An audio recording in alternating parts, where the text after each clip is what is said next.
Fondation Kamisendu ba pesi bongo ba espace na ba mama pote ba sala bilanga na ba terrain avec impact na idéologie. Reportage ya Ibrahim Ndokwa.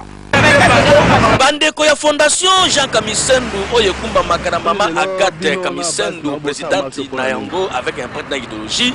Basala qui marche de santé le vendredi kobanda awa na avenue Moulele Pierre ti na boulevard Triomphal pour na kokembisa nzoto avec yemoko mama Agathe na Pointe.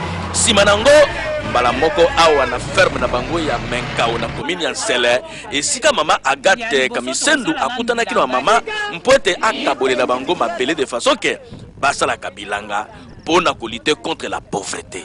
Oui, lelo toye na Menkao parce qu'il y a 3 mois toya ki to lansaki message ya ba mama ya fondation bazali na posa ya kosala bilanga ba s'inscrira ki ebele yango lelo toya ki pona kokabola mabele to sangisi ba mama toyokani ba modalité ndenge nini ba kosala bilanga na bango et puis tokaboli bango mabele po musala ebanda.